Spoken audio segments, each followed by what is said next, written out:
We've experienced a pandemic of grief that has come from this pandemic. It's been pretty difficult these last couple of years. COVID made things so much worse, and it just kept heaping losses on top of the losses together. We're going to delve in tonight into an understanding of this here on Understanding Grief. My guest, Dr. Tashel Bordere, is an excellent source for looking at this and for getting some of the clarity that will help us go through this, help us to kind of sort through some of this and make a difference in our own life. I want to welcome you this evening to this event. I ask you if you've got any questions, if you've got any comments or anything, to put them in the chat box and we'll get to as many of them as we can. Also, let us know where you're joining from. It's wonderful to know where from across the country people are at and things. So, Tashel, thank you so much for being with us here this evening. And I welcome you. Yes, thank you so much, Galen, for having me. I really appreciate the opportunity to enter into this space with your the people who are following you and who are showing up every week despite their own grief and challenges to try to be sources of support to each other. So I'm thankful. Thank you for allowing me in this space with you. Great.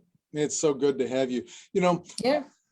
So many of our Facebook followers have had multiple losses, more than one family member who died in this last couple of years. And, you know, COVID, some of them, there's been suicides. We've had people talk about motorcycle accidents or other kinds of accidents and violence and other illnesses, the things that are just a part of our lives and all.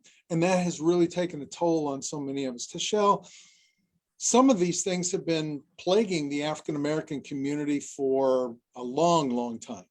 They have some wonderful, if you put it that way, lived experience through these kinds of things that I think all of us can learn from, some things that has been hard-earned wisdom on their part. And so I wonder what you can share with us about how we can help individuals and we as individuals move through this. Yes, yeah, we have been through a lot, and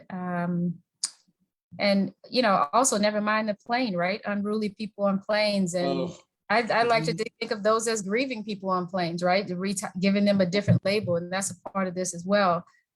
So in terms of so we've all been through a lot, right? We're still in this space, so we haven't moved beyond it yet, right? Where these people are continuing to deal with new losses as well as new opportunities in certain ways for connection in ways that were not possible or not as easily accessible before. We're having to be a lot more creative. In terms of the African-American community or Black community, there has been, and again, we don't compare, I'm not, also, as I say this, I just want to say the goal is not to compare losses necessarily. Really, what I appreciate about Galen is trying to contextualize loss. And we do have to do that because we all experience the same losses differently.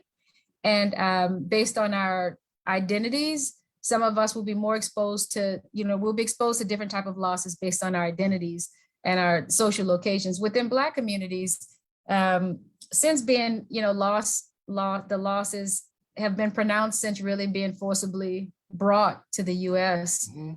Black population is the only population that has participated in a forced migration to the United States. And just throughout that, there have been just multiple sudden death losses, absence of family members, children sold away, concerns about your adolescent children, some of the same patterns that we see today, quite honestly. And so COVID, oftentimes people have asked, I've done a number of interviews and have asked, specifically about COVID, and the idea when we look at Black families is that COVID is just one more loss, another layer of loss on top of numerous other types of losses, and losses due to healthcare disparities that were pre-existing, right? And so there were higher rates of losses in Black populations. Black kids have a large number of children are without parents right now, over 140,000 kids as of November. So we know that number has increased. And that even within that, with it, Black kids have lost parents and grandparents, right? 2 generations of people would have been providing care, and even fictive kin members, right? All of these people who have had to be supports in the absence of other supports that should be accessible to Black families and many other marginalized families in the broader culture. The food deserts, the redlining, consigning, Black populations, Latino populations, for example, to certain areas, geographic regions. There are losses there, right? If you don't live in a space with healthy food, that impacts your lifespan, right? Yeah, Your expectancy. So a number of things: historical, contemporary racism, stress, so community violence in your neighborhood, police violence, and so just a whole list of factors. And it goes beyond that Black communities in particular have been dealing with. And so the pandemic was, I won't say that we were well equipped to deal with it, because Black families dealt with a tremendous amount of loss. right. But there are some, I think some of the collective behaviors and practices and cultures are helping in some ways. And I do think they might be, like every culture, that there are things that we can learn from each other in times of adversity and significant losses like what we're faced with now. Yeah, it's tremendous, the opportunity that we are given, and I love the way you put that, to really connect with other people and other communities and gain and gather from them. What would be something in particular that very quickly or easily or whatever off the top of your head is something that really is helpful cross-culturally? I know that's a lot of what your research and the work that you do is looking at cultural things and stuff. What would you bring to us for that? Collectivism and community, right? And so we have, many different groups that are marginalized, and not all marginalized groups, know what it's like to work together to sacrifice on behalf of your neighbor, sure, for the collective good of the community. Right. And we see a lot of division, right? Political polarization, and we can't be afraid to say those words easily, because those are sources of losses for people across the board, right? And so this whole notion of doing what's best for the whole community, and in a culture where individualism is sometimes emphasized, right? And I don't want to have to choose this, but that's not a foreign concept, to have to everybody do this one thing to get us through this experience. So self-sacrifice on behalf of the whole community's well-being and welfare is a huge part of cultural values within Black communities. Yeah, when you several other marginalized groups as well.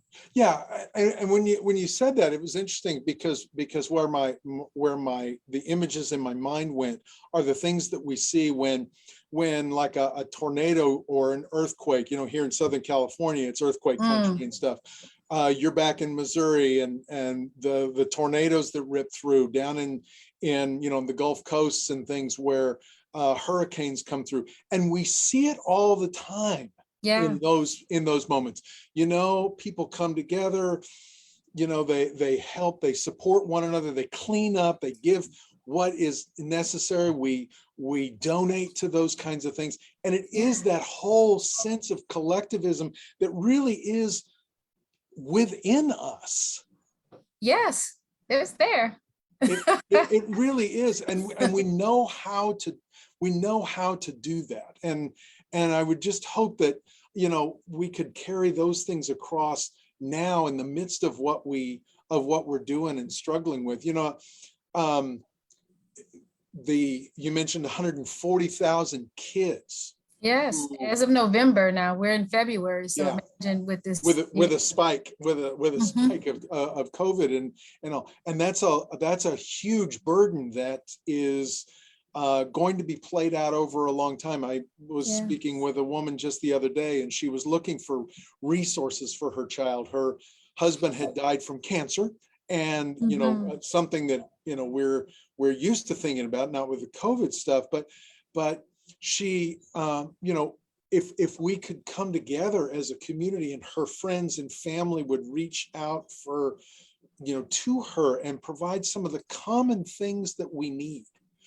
And if we would expand that, that's what I hear you saying here, with no matter what the loss is and all, but if we can expand those kind of things that we know about and we know that we need anyway in this situation, what a great thing that we could do to help. Yeah. And I always think about, and a lot of my work is around like equity and social justice and things like that.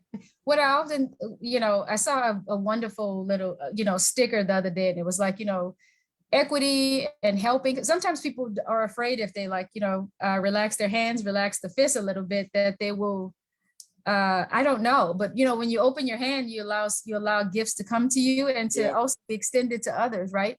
But sometimes there's this fear that says, if I give this, I'm going to have less. And, giving, being a collective member of society, sharing our privileges, just these kind of unearned rights that we didn't ask for, right? Really doesn't, you don't get less pie. Like equity is not like pie. That was my favorite. That was the thing. You don't get one less slice if you share it, right? Right, right.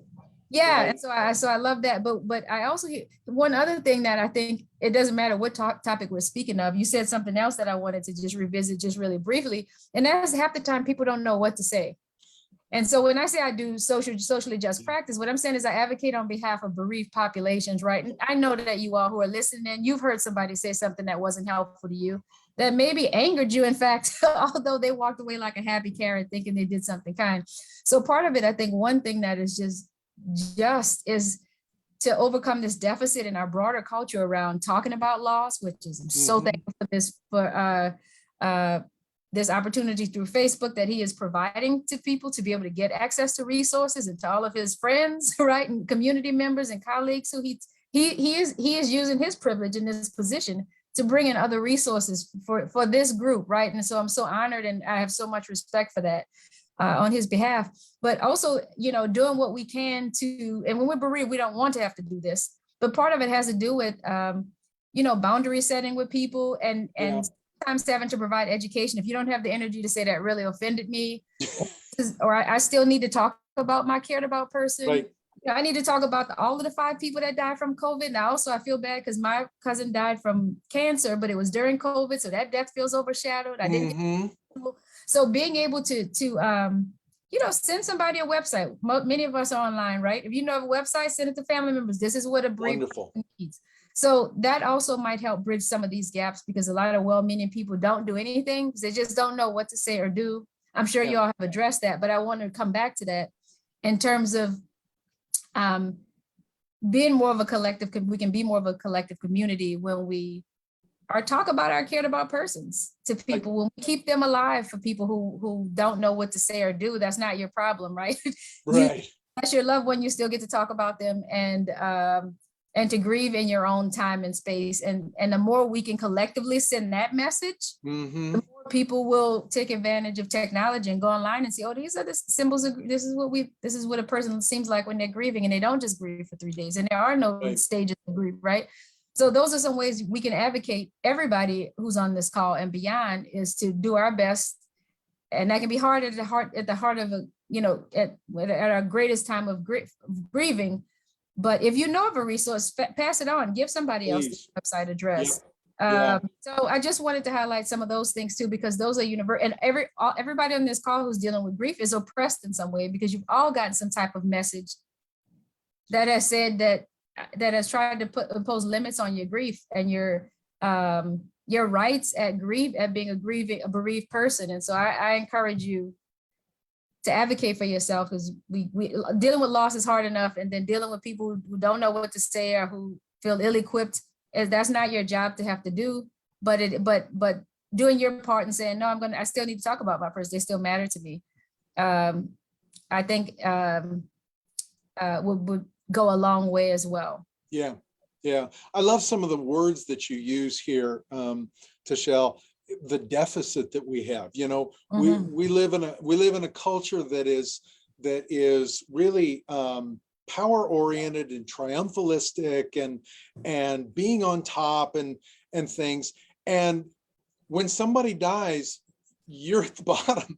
You couldn't stop it. You were powerless. And those are our particular feelings that I hear people talk about a lot is how helpless they feel. And they Mhm. felt in the midst of their person's illness, and particularly in this last couple of years where Mhm. so much was off limits to us, and I couldn't stop, I couldn't do anything. Again, this woman I spoke to the other day, you know, while her husband was in the hospital, she and her daughter could not go see him. You know, Mm. they were able to bring him home, and how wonderful that was, but he wasn't home very long. And the struggles that and again, the gap, the deficit that Yeah. we have in both understanding, knowing what to do, having some kind of sense of empowerment within the midst of our loss. And that is, I think that is so beautiful how you're saying that, you know, coming from other people, helping, providing websites, whatever it may be, is Yeah. really wonderful. Yeah, invite a friend, seriously. And he definitely didn't ask me to advertise for him. But I encourage you to like invite a friend if you found this effective, because you know, if you have, then other people who you are affiliated with might also find it. Maybe they're not grieving, but they need to understand more about your grief. So it's Right? a way to say, I would love, you wanted to offer to help me. I would love some company while I watch such and such, you Oh, know, what a great time thing. for your Yeah. company to me to that.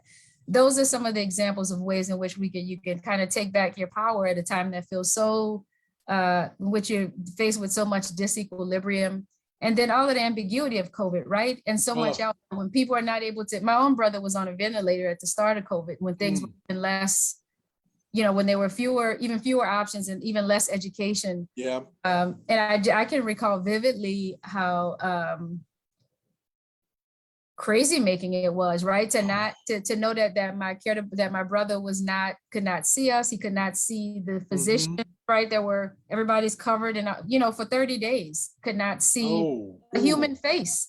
And so, and then wondering about you cared about person. So we have all of these questions in the midst of ambiguity. So dealing with the ambiguous can be really challenging. Pauline Boss has written about that. But mhm. when losses are ambiguous, they are also harder to deal with. So also understanding your grief, why it's so complex, and culture ties into that too. I want to say, so if the in general, if people's losses are not valued in this capitalistic society, because Mhm. we value what makes money, right? If you can't Right. produce, can't value grief, even if we want to, because we need you to get back to work. So that's a part of Yep. it too. That's the social justice piece. But uh, again, working to doing what you can to inform, to make things as to take back whatever power you can. Right. I'll just stop there because I know we're trying to get to a lot of different things, but Yeah. Yeah. Well, yeah. I want to pick up on a word there, you know, that ambiguity. I think it's something that we Mhm. know, but to connect that with a loss is something that you know, our participants here tonight may not have ever thought about. You and I Mm, are kind of aware of that and everything. mm. Would you open that up a little bit more and everything about talk about what an ambiguous loss may be? It's really important. Sure, sure. So I'll say this too. There are several factors that might really further complicate your grief, as if the loss wasn't enough, right? You all. Mhm. Part of the reason why it's so important to think about this is because it'll help explain why you're really feeling how you're feeling, right? And you know, with every death loss, there are all of these other losses: financial losses, job losses, companionship losses. So it's not surprising that this is so complex. Now, on top of all of that, when you think about, you know, losses are deemed ambiguous, according to Pauline Boss, Dr. Boss, when the details are unclear, right? When we don't have clear-cut answers. And there are a lot of examples of this with you know, suicide, right? Mhm. Suicide would be a good example. Homicide would be a good example. Even COVID, like if you weren't there to be a part of your cared about Mhm. person's dying story, and Dr. Ryan Nearson has written about that, the dying story. And when we're not present to be a part of that dying story, and we don't have all of the facts, you know, we're trained to know in our culture, aren't we? Right? Get the right Yes. on your test. And Get be your in control. trained to know. And so, and our brains also want to know quite, you know, just naturally, but we're also socialized to know. And so when we're Mhm. missing these details, our brains start to craft other things. And then we're dealing with extra guilt and self-blame. And I could have done this, or I would have if I knew. So when things are ambiguous and we don't have the answers, our minds, we start to try to figure it out. And it often leaves us, you know, with additional feelings of guilt and worry that really further compound our grief. And also, if you're a member of society, you know, for example, Black Lives Matter, and I always say Black lives and death and grief matters, right? So I'll think about that in our broader culture in the U.S. Some lives do or get more protection, more police protection, more policies written on their behalf, and so other factors that might complicate a loss, besides the ambiguity of it, is the way the society responds in general to it, right? You know, if dehumanization is also a part of this loss, that makes it more complex. Yep. With homicide loss, there's also there are court cases involved, right? So your grief is, you know, it's a lifelong journey, but it's if you're waiting for a court and a trial and you have to go see the person, and that really just further complicates the process. Yep. And concerns about justice. So just understanding the complexity that is coming with these COVID losses. Yeah. Amid these other experiences that are going on, and angry people on planes, and right, so many other things that are beyond our control and that are throwing us off in general, right? But that are really manifestations of grief. Right, and that's one of the things I think is so important, and I love this point here is that, you know, the anger, the angst, so much of that stuff that seems to be driving our narrative today, the stories that we hear and the things that we see and all. I think, and again, I'm a grief person and stuff, but that's what I see, because it's this energy, this loss, these losses that I'm trying to get my hands around, trying to make some sense of, trying to put an end to, because that's what we're taught generally in society today, is to put an end to it and just plow through it. And that ambiguous stuff just doesn't have the end to it. Right. It's a start and a stop. And it has become exhausting for us. Yeah, it has. And also people expected this pandemic to be over, right? And we see it's just like expanding itself and stretching out and mutating, and we're learning these bigger vocabularies around it. Right.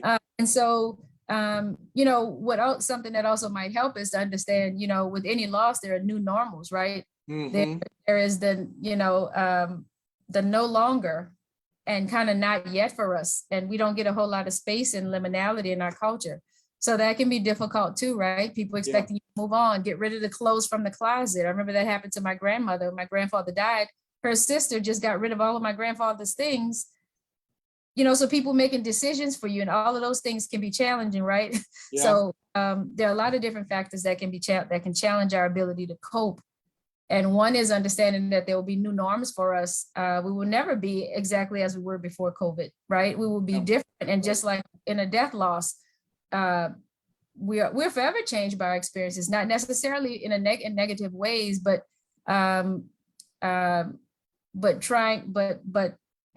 you know, loss is, you know, one of my favorite quotes is like, it requires a bigger building, like recovery from a loss or from a major life event kind of requires recovery requires us to build a bigger system to fit our experiences, right? So our bag was like this, and now we're expanding it, and we're trying to figure out who can help us carry this bag, right? As we start to integrate this loss into our lives. Yeah. And that's a kind of a great kind of movement here. You talk about the help that we need to build a bigger building. It is the communal group. It is all those other resources and things.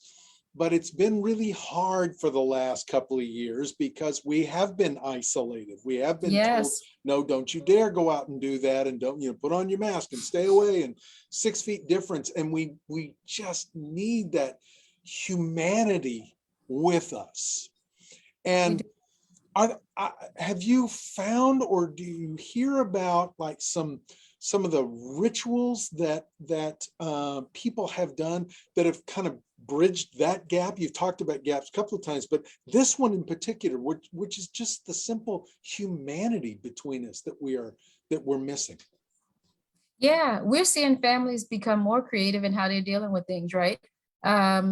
You know, so support networks like the church, I think about, and funerals, people have been able to bridge some of those gaps by stepping up their game with technology, right? Being able to offer streaming services, which actually has opened doors for some populations to be able to participate in ways that they may not have before. Right. We see an increasing number of people's, and again, this is an equity issue too, but chiming into like Facebook, this forum, or other, conferences that are being put on for people who want to get a lot, extensive education around loss and grief.